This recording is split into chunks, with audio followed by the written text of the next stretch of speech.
بسم اللہ الرحمن الرحیم۔ Welcome to health and beauty tips. دوستو، امید کرتا ہوں کہ آپ اللہ کے فضل و کرم سے خیریت سے ہوں گے۔ اسبگول کیسے صحت و تندرستی کا ضامن ہے اور اسبگول کے فائدے آج کی ہماری ویڈیو کا موضوع ہے۔ دوستو، اسبگول کے استعمال سے انسان کئی بیماریوں سے محفوظ رہ سکتا ہے۔ اسبگول کا پودا 3 سے 3.5 فٹ تک لمبا ہوتا ہے۔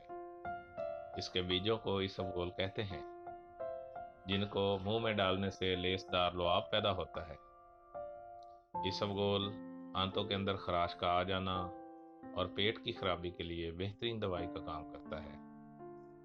اسبگول کا چھلکا مادہ نویہ کو گاڑھا کرتا ہے۔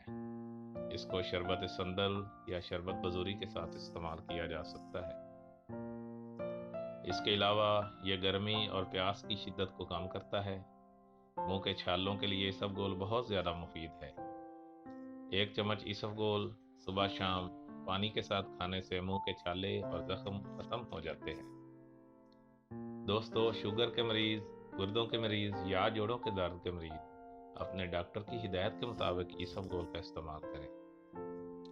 اسبگول میں فائبر کی بہت زیادہ مقدار ہوتی ہے، جس سے ہمارے جسم میں کولیسٹرول کا لیول کم ہو جاتا ہے اور یورک ایسڈ کا بھی خاتمہ ہو جاتا ہے۔ یاد رہے کہ جوڑوں کے درد میں بھی یورک ایسڈ کا بہت سا کردار ہوتا ہے۔ آج میں آپ کو معدے کے لیے ایک بہت ہی زبردست اسبگول کا نسخہ بتانے والا ہوں، جس کے استعمال سے آپ معدے کی کئی بیماریوں سے چھٹکارا حاصل کر سکتے ہیں۔ 1 بڑا چمچ اسبگول کا چھلکا، 1 بڑا چمچ زیتون کا تیل، دونوں کو ملا کر اچھی طرح مکس کر کے کھا لیں۔ یہ ایک خوراک ہے۔ اس طرح روزانہ 1 ہفتہ تک اس کو استعمال کریں اور معدے کی کئی بیماریوں سے چھٹکارا حاصل کریں۔ اگر آپ کو ہماری ویڈیو پسند آئے تو پلیز لائک کریں، فیملی ممبرز اور دوستوں کے ساتھ شیئر کریں۔ شکریہ۔